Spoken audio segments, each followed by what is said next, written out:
alaykum va rahmatullohi va barakatuh aziz birodarlar, muhsin-singillarim. Mana bugun juma. Bir masjidga kelgan edik. Shu masjidda mana larza bo'lgan ekan, zilzila. O'sha zilzila atrofida mana shu masjidlarni bironta joylarini mana yorib yuboribdi. Ko'rganingizdek mana shu joylarni. Agar kimni kuch-qudrati yetsa, qo'lingizdan kelgancha yordam bersangizlar, Allohning uyi bu, aziz do'stlar.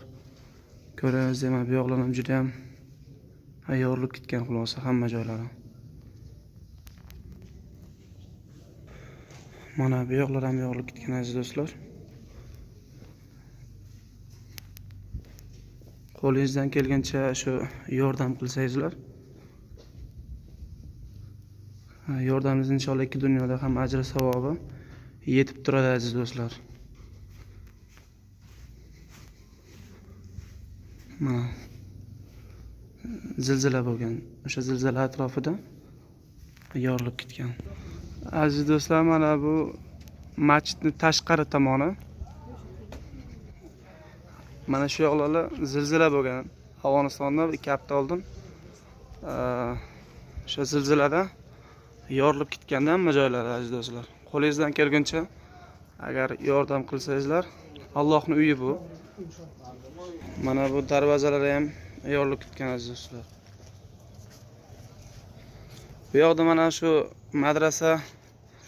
madrasani bolalar o'qir ekan. Mana shu o'sha madrasa uchun ham mana bu yoqda ikkita yotoqxona tuzalib o'tirgan ekan. Mana shu yotoqxonasi ham kam tuzalmay qolganda.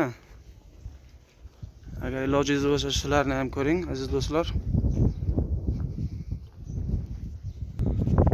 Mana shu joylar tuzalmay qolgan, aziz do'stlar.